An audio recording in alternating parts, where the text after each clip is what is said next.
보내셨죠? 고은 시인의 긋꽃이라는 시를 잘 알고 계실 거예요. 내려갈 때 보았네, 올라갈 때 못 본 긋꽃. 아주 짧은 시인데 많은 울림을 담고 있지요. 시인은 어느 만큼 인생을 살아온 후에야 꽃을 바라볼 수 있었다고 얘기를 합니다. 지금 오름의 길이 있다면 그 오름 속에서도 이것이 나의 행복이다, 하나님 안에서의 행복임을 알고 그렇게 살아갈 수 있으면 얼마나 좋겠습니까? 우리 마음속에 있는 욕망을 움켜쥘 때는 주위의 꽃이 보이지 않는다고 그래요. 그러나 그 모든 것들을 그리스도 예수 안에서 내려놓을 때 이게 행복이고 아름다움이구나를 알게 되는 것이지요. 그래서 언제쯤이면 그리스도 예수 안에서 우리가 아름다운 꽃을 볼 수 있고 또 꽃을 피워낼 수 있을까? 그리고 주님께서 원하시는 후회하지 않는 그런 삶을 살아낼 수 있을까? 모압에서의 나오미의 10년의 삶은 바람을 잡는 것과 같았어요. 그 나오미의 10년의 삶이 혹시 우리가 돌아온 10년의 주님 안에서의 삶은 아닌지 한 번 정도는 생각해 볼 필요가 있다고 저는 생각을 합니다. 10년의 기간 동안 모든 것을 상실해 버린 나오미는 이제 며느리 룻과 함께 베들레헴으로 돌아오게 되지요.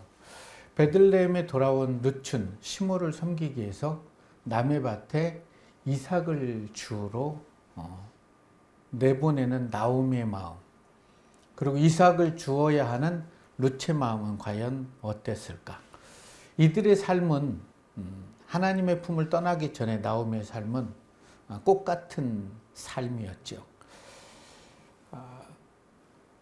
이삭을 주우러 갔는데 그 밭이 보아스의 밭이라는 사실을 룻을 통해서 알게 된 나오미는 하나의 꿈을 꾸게 되지요. 보아스는 친족이기 때문에 나오미는 보아스에게 룻을 맺어주게 된다면 잃어버렸던 모든 것들이 회복된다는 그런 꿈을 꾸게 되고, 당시 이스라엘 율법의 규례를 기억해내면서 두 가지 일을 진행하게 됩니다. 하나는 수혼법, 계대 결혼이지요. 남편의 가장 가까운 친족이 과부가 되어버린 그런 여인의 가문과 결혼을 해서 그 이름을 잊게 하는 것이죠. 그 후손을 이어주는 것을 우리는 계대 결혼, 수혼법이라고 얘기를 합니다. 그리고 또 하나는 기업 물을 자, 고엘 제도죠. 이 두 가지를 보아스를 통해서 이루려고 계획을 치밀하게 이렇게 진행을 해가게 됩니다. 하나님께서는 한 집안의 대가 끊기면 죽은 자의 친척 가운데 가장 가까운 사람을 통해서 그들의 후손을 잇게 해준 하나님의 의도는 과연 뭘까? 죽은 자의 이름과 재산이 그 후손을 통해서 이루어지기를 원하시는 하나님의 마음이겠지요. 이 시대에 나의 대로 신앙이 끊겨버린다면 참 가슴 아픈 일이 아니겠습니까?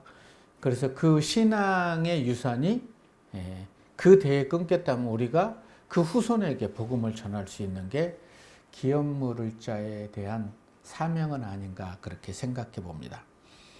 베들레헴의 수확기는 50일이라고 말씀드렸잖아요. 6월절로부터 3일 지난 초실절에서부터 77절까지 50일의 기간을 오멜 기간이라고 유대인들은 얘기를 합니다. 그 기간을 늘 기다리며 축제를 기다리게 되죠. 신약에서는 이게 오순절인데요. 그래서 이틀이 지나면 두 번째 오멜의 기간이다. 10일이 지나면 10번째 오멜의 기간이다. 이제 40일 남았다 하면서 그 77절, 맥주절 수확을 기대하고 있는 것이죠. 보리는 평민들과 가축을 위해서 많이 사용되었고요. 밀은 좀 고급스러운 분들에게 사용이 되었죠. 빵을 만들고 이렇게. 우리가 마리바게트의 빵하고 보리빵하고는 질이 좀 다르지 않습니까? 그래서 밀은 귀한 대접을 받았던 것 같아요. 50일이 지나버렸죠. 이제 더 이상 룻은 보아스의 밭에 갈 수가 없는 상황. 그런데 나오미는 룻에게 그렇게 얘기를 하죠. 목욕을 하고 기름을 바르고 화장을 하고 좋은 옷을 입고 준비해서 보아스의 타작마당에 가라. 그래서 보아스가 먹고 마시기를 다 한 이후에 텐트에 들어가면 그곳이 어디 있는지를 바라봐서 그 이불 발치에 누워 있어라 라고 얘기를 합니다. 어떻게 될지를 물어봤겠죠. 왜 내가 이래야 됩니까?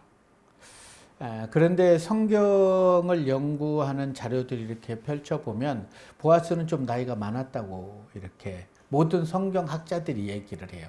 성경이 뭐 보아스의 나이를 몇 살이다라고 얘기해 주지 않았기 때문에 젊은 소녀라고 얘기를 하잖아요. 그러면 한 20대의 여인 룻이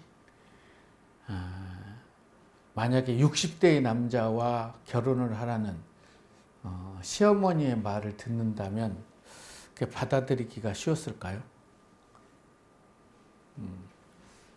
그럼에도 불구하고 룻은 시어머니의 말에 순종을 하게 됩니다. 그래서 타작마당은 어떻게 보면 다른 한편으로는 룻의 삶을 포기하는 장소였다. 룻은 보아스의 타작마당에 나가기 위해서 자신의 모든 것을 포기하면서 시어머니 나오미의 말에 순종을 하게 됩니다. 그리고 보아스는 나오미의 남편 친족 엘리멜렉의 모든 것들을 회복시켜 주기 위해서 자기의 것을 희생을 하게 됩니다. 다른 시각으로 본다면 타작마당은 어쩌면 예수님께서 자신의 모든 것을 내어놓았던 겟세마네 동산을 연상할 수도 있었던 것 같아요. 보아스는 엘리멜렉의 가정의 기업물을 첫 번째 우선순위자는 아니었어요. 그보다 더 가까운 사람이 있었죠. 보아스가 룻을 받아들일 마음이 있다 하더라도 첫 번째 가까운 친족이 내가 그걸 물겠다라고 하면 모든 것들이 그냥 다 사라져버리게 되는 거죠. 그래서 이 모든 것을 알고 있었던 보아스는 룻에게 얘기를 하죠. 나는 너희 가정의 기업물을 짜이긴 하지만 나보다 더 가까운 사람이 있다. 그가 기업을 물으면 어쩔 수 없지만 그가 기업을 물지 않는다면 내가 기업을 물어주겠다. 이 말을 한 후에 보아스는 새벽이 다가오기까지 룻과 얘기를 하고 아무도 모르게 룻을 집으로 보내게 됐지요. 집으로 간 룻은 나오미에게 보아스와 했던 모든 이야기들을 다 펼쳐놓게 됩니다. 나오미는 룻의 말을 듣고 이런 얘기를 하죠. 내 딸아, 이 사건이 어떻게 되는지 너는 지켜보고 있어라. 그 사람이 오늘 이 일이 성취되기 전까지는 쉬지 않을 것이다. 쉬지 않고 성취하기를 기다리는 나오미와 룻의 마음은 과연 어땠을까? 아침에 되자 보아스는 사환들에게 전부 얘기해서 가장 가까운 친족에게도 얘기하고 장로들의 10명의 장로들도 다 성문으로 초청을 하게 되겠죠. 순종함으로 나아갔던 룻에게 보아서는 내가 내 말대로 다 행할 것이다. 룻의 말대로 다 해주는 것. 이것은 그 어떤 선물보다 큰 값을 치러야 되는 룻을 향한 보아스의 배려였습니다. 룻은 보아스의 밭에 이삭을 주우러 갔는데 이삭만 주운 게 아니라 보아스까지 줍게 된 거죠. 순종함으로 나아갔던 룻에게 감당할 수 없는 은혜가 흐르게 됨을 우리는 성경을 통해서 룻기를 통해서 알게 되는 거죠. 방금 전에 찬양대에서 행복이라는 가사를 읽어보면 오늘 본문하고는 상당히 많은 공감대를 형성하죠. 그 찬양을 준비하고 부르면서 그런 삶을 살기를 고백하는 믿음의 고백이 찬양자의 가슴에 피어나야 되죠. 찬양은 곡조가 있는 기도이기 때문에 그렇습니다. 나오미는 순종함으로 나아갔던 룻에게 엘리멜렉의 뒤를 이을 그러한 자격을 룻에게 양보를 해줍니다. 룻은 나오미의 선물을 통해서 보아스의 보호와 사회적 지위를 통해서 신분과 명예와 특권을 되찾게 되는 것이죠.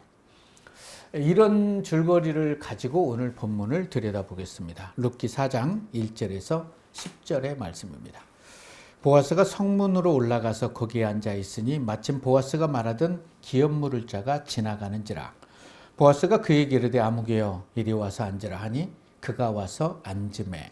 보아스가 그 성읍 장로 10명을 청하여 이르되 당신들은 여기 앉으라 하니 그들이 앉으매. 보아스가 그 기업 물을 자에게 이르되 모압 지방에서 돌아온 나오미가 우리 형제 엘리멜렉의 소유지를 팔려 함으로 내가 여기 앉은 이들과 내 백성의 장로들 앞에서 그것을 사라고 내게 말하여 알게 하려 하였노라. 만일 내가 물으려면 물으려니와 만일 내가 물지 아니하려거든 내게 구하여 알게 하라. 내 다음은 나요 그 외에는 물을 자가 없느니라 하니 그가 이르되 내가 물으리라 하는지라.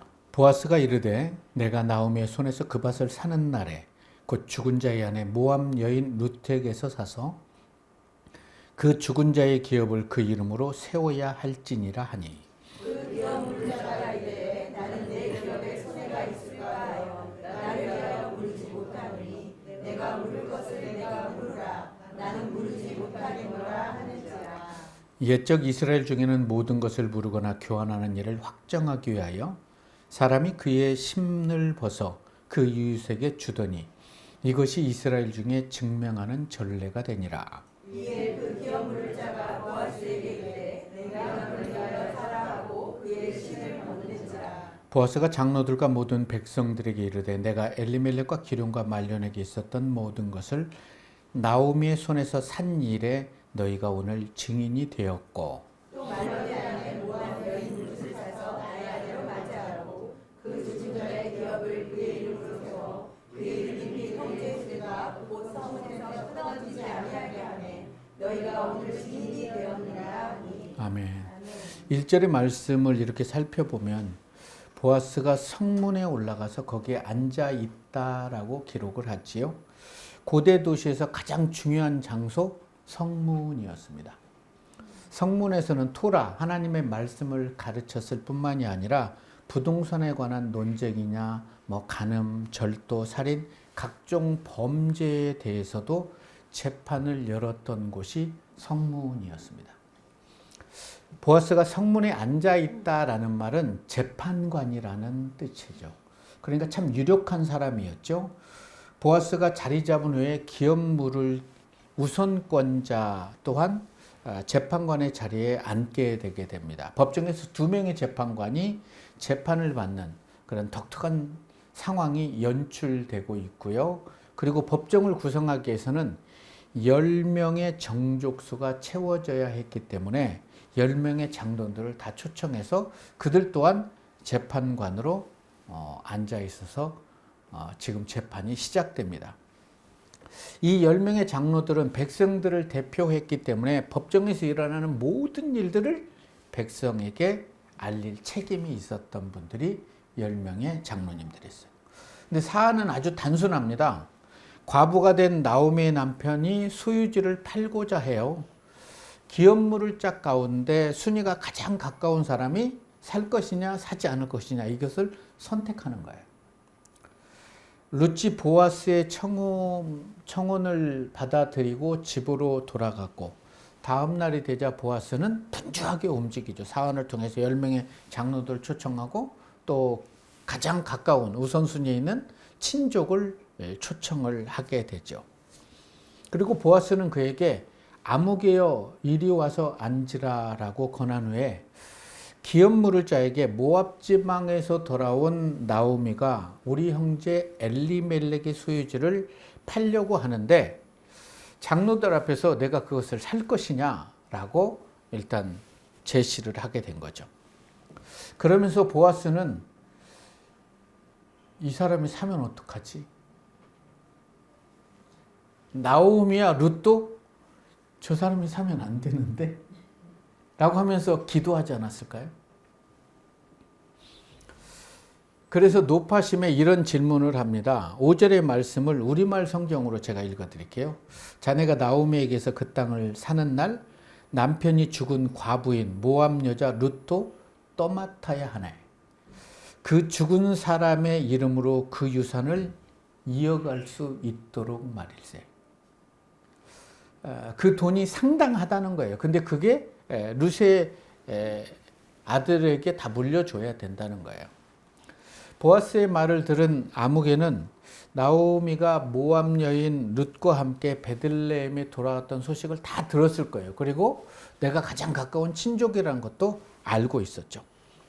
그런 후에 많은 저울질을 했겠죠.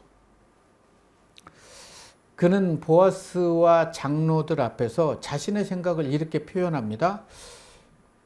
그렇다면 나는 못 살 것 같네. 왜냐하면 내 재산에 손해가 될 것 같아서. 자네가 사주게 나는 못하겠네. 안도의 한숨을 내쉬었겠죠.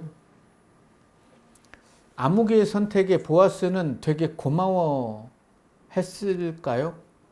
아니면 기업 물을 자의 책임을 다하지 않는 아무개에 대해서 마음이 상했을까요? 보아스뿐만 아니라 룻은 어떤 마음이었을까요? 룻과 나오미는. 그런데 오늘 본문을 이렇게 딱 살펴보니까 룻기의 저자는 왜 기업 물을 자에 가장 가까운 사람 그 이름을 엘리멜렉이 몰랐을 리가 없어요.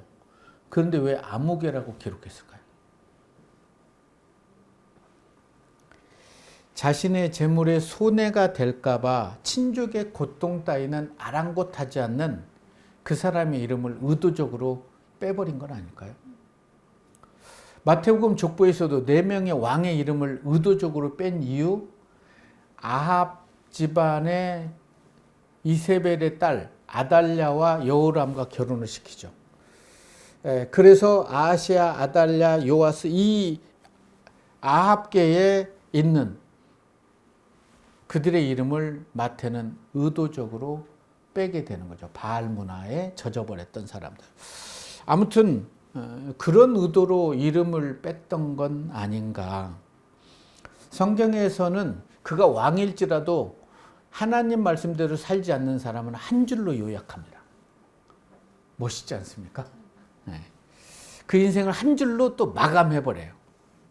아무개는 엘리멜렉과 말론과 기럐의 유산을 구속하는 일이 자신에게 이익되지 않는다는 판단이 딱 내려지자 신발을 벗고 그에게 사람들은 침을 뱉게 되는 거예요. 신명기에 들어가 보면 그런 내용이 쭉 나오죠. 신을 벗은 아무개는 이스라엘의 공동체에서 잊혀질 수밖에 없는 사람임에 분명했기 때문에 아무개로 이렇게 기록을 했던 것 같아요. 자, 그렇다면 나는 하나님과 사람 앞에서 보아스로 남기를 원하는 삶인가? 아니면 아무개로 남는 삶을 선택하면서 살아왔는가? 한 번 정도는 생각해 봐야 되지 않겠습니까? 여러분들은 어떤 선택을 하시겠습니까? 잠깐 신약으로 시선을 돌려보면 예수님이 길을 갈 때 한 관원, 유대인의 관원이니까 사내들인 공의 회원이나 바리새인 정도 된 청년이 예수님께 뿔로 엎드려서 이런 얘기를 합니다. 선한 선생님이요, 내가 어떻게 하면 영생을 얻을 수 있습니까? 자랑하려고 온 거죠. 그때 예수님께서 그러죠. 어찌하여 나를 선하다고 일컫느냐? 선하신 분은 하나님밖에 없다. 너는 유대의 관원이 아니냐? 살인하지 말라, 간음하지 말라, 도둑질하지 말라, 내 부모를 공경하라. 이런 것들을 하면 되지 않느냐? 그랬더니 이 청년이 그러죠. 내가 어려서부터 이 모든 것을 다 지켰다는 거예요. 제자들과 예수님 깜짝 놀라죠. 그래서 사랑스러운 눈빛으로 바라봐요. 대단하다. 그러면 내게 한 가지 부족한 게 있는데 내 재물을 팔아서 가난한 사람들에게 주라. 그리하면 하늘의 보화가 내게 있으리라. 그리고 와서 나를 따르라. 여러분들에게 예수님께서 오늘 이 말씀을 여러분들에게 하신다면 여러분들은 가난한 자들에게 여러분의 재산을 팔고 보아스도 보아스처럼 자신의 재물을 가난한 자들에게 흘려보내고 하늘의 보화를 움켜쥐는 게 이것이 진짜 나의 행복이라고 고백할 수 있습니까? 이 말을 들은 부자 청년은 어떻게 된지 아십니까? 재물이 많음으로 슬픈 기색을 하며 근심하며 가니라 라고 성경은 기록해요. 아무개도 마찬가지예요. 재물이 많음으로 슬픈 기색을 하고 근심하며 가니라. 그렇다면 예수님의 말씀에 나는 어떤 선택을 해왔고 앞으로 어떤 선택을 할 것인가? 진정한 행복이 무엇인가? 내가 앞으로 살아가면서 하나님이 나에게 많은 물질을 주셨다면 이 물질을 하나님을 위해서 어떻게 사용되기를 원하십니까? 라고 기도하며 살아오셨습니까? 아니면 지금 이 물질로는 부족합니다. 더 엄청난 물질을 주시면 제가 주의 일을 하겠습니다. 라고 기도하면서 살아오셨습니까? 어려서부터 율법을 다 지키며 살아왔던 이름 없는 신약의 아무개와 유대인의 관연이었지만 그 이름도 성경은 기록하지 않습니다. 부자 청년이라고 기록해요. 왜요? 그가 아무리 부자고 아무리 하나님을 믿고 이렇게 살아왔더라도 그의 삶이 하나님의 말씀에 순종하지 않는 삶이라면 그의 이름은 성경에 기록할 수 없다는 거죠. 우리는 하나님 앞에 예배를 드리면서 이런 고백을 많이 드리지 않습니까? 하나님, 제가 어떻게 하면 하나님 안에서 하나님의 은혜 안에서 하나님의 말씀대로 살아갈 수 있을까요? 어떻게 하면 하나님이 원하시는 기쁨의 예배를 드리고 하나님이 원하시는 예물을 드릴 수 있을까요는 기도하지만 그걸 삶으로 살아가시는 분도 계시겠지만 그것 때문에 늘 자기와 싸우시는 분도 있을 거예요. 나에게 부족한 게 있다면 말씀해 주십시오. 내 삶을 하나님께 온전히 드리기를 원합니다라는 고백은 누구나 할 수 있습니다. 내가 모르겠다라고 얘기를 해요. 그럴 때 보아스가 그래요? 그러면 그 물음의 대가를 제가 알려드리겠습니다 하고 성경을 쫙 펼치는 거예요. 예수 믿는 건 괜찮은데 말씀대로 사는 거 이거 만만치 않다는 거죠. 그래서 슬픈 기색을 하고 근심하며 떠나버리게 되는 거죠. 그리하면 하늘의 보화가 내게 있으리라. 이 말을 움켜쥘 수 있었던 사람 보아스. 이 말을 움켜쥘 수 있었던 사람 루시였습니다. 그 둘이 결혼해서 오벳을 낳지 않습니까? 오벳은 이새를 낳아요. 그러나 이들이 이새까지는 볼 수 있었겠지만 이새가 다윗을 낳고 다윗을 통해서 엄청난 은혜가 하늘의 보호가 쏟아지는 것을 이들은 몰랐어요. 그리고 그의 후손으로 예수 그리스도가 이 땅에 온다는 것도 알지 못했어요. 그러나 하나님은 그 믿음의 고백과 행함 있는 믿음을 통해서 그에게 하늘의 보화를 허락해 주신 거죠. 그래서 그들의 후손에서 예수 그리스도가 이 땅에 올 수 있었죠. 쉽지 않은 일이었기 때문에 예수님과의 부자 청년과의 대화를 통해서 쉽지 않음을 우리는 알려주죠. 쉽지 않기 때문에 살인도 하지 않고 간음도 하지 않고 내 부모를 공개하고 다 지켰는데 그것보다 더 어려운 게 뭐죠? 삶으로 말씀대로 살아내는 게 쉽지 않다는 거죠. 아는 것과 행하는 것은 달라요. 그래서 그렇게 했는데 자기도 슬프죠. 이걸 좀 순종하고 싶은데 못하니까. 그래서 슬픈 기색을 하고 근심하며 떠나가는 거죠. 제자들도 저 사람이 슬프면 우리는 울어야지. 이런 표정이었어요. 쉽지 않은 일이기 때문에 오늘 아무개를 통해서 부자 청년을 통해서 하나님께서 우리에게 들려주신 말씀이라고 생각해요. 물질이 많아질수록 우리는 더 겸손해져야 되죠. 물질이 사라지고 나의 주위의 모든 것들이 사라져갈 때는 알아서 겸손해집니다. 왜요? 교만할 게 없기 때문에. 다리에 힘이 빠지고요. 큰 소리도 치잖아요. 그런데 사업이 잘 되고 뭐 목회가 잘 되고 막 하면 큰 소리 칠 수 있죠. 그때 더 겸손할 수 있는 삶. 그게 하나님 원하는 행복한 삶이라는 거예요. 그럴 때 하나님께서는 그를 통해서 더 위대한 일을 행하시고요. 하늘의 보화를 그에게 쏟아주시겠다는 게 오늘 본문 룻기가 우리에게 들려주시고 싶은 메시지예요. 그런데요, 거룩한 건 잘 전염되지 않는 것 같아요. 여러분, 교회를 떠나는 이유가 메시지가 없다. 말씀의 은혜가 안 된다. 어떻게 이렇게 떠나는 분을 저는 보지 못했어요. 내 마음에 들지 않아서. 누군가가 내 뜻대로 요구하지 않아서. 이런 것들 때문에 떠나는 이 시대가 좀 아픈 시대죠. 그래서 하나님의 사랑 위독한 시대가 이 시대는 아닐까. 그래서 거룩한 것은 쉽게 전염되지 않아요.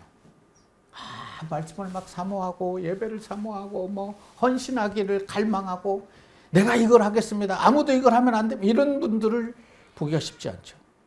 그러나 죄는 작은 접촉에도 코로나처럼 쉽게 전파돼 버립니다. 복음은 아무리 강조해도 전염이 되지 않는 것 같아요. 하나님의 살아있는 말씀은 아무리 강조해도 쉽게 전염되지 않아요. 사람들은 하나님의 말씀을 들을 때는 하나님 그 말씀대로 살기를 원합니다라고 아멘이라고 얘기는 하지만 행함의 대가를 치를 그런 마음이 좀 부족한 것 같아요. 자신의 유익을 내려놓고 타인의 유익을 구하는 게 대가이기도 하죠. 말씀대로 살아가는 대가. 오늘 여러분들에게 하나님께서 한 가지 부족한 게 있는데 그것을 내려놓고 나를 따라라. 그러면 하늘의 보화를 너희에게 부어주겠다. 너희의 삶뿐만이 아니라 너희의 모든 후손을 하나님의 은혜 안에서 축복해 주겠다고 말씀하고 계세요. 그 말씀에 나는 순종할 것인가 아니면 아무개처럼 부자 청년처럼 슬픈 기색을 하고 근심하며 떠날 것인지 선택은 여러분의 몫이죠. 그럼 하나님은 룻과 보아스처럼 자신을 희생하는 그런 삶을 살아가기를 원하죠. 처음에 보아스의 제안에 아무개는 내가 부르겠다라고 얘기를 합니다.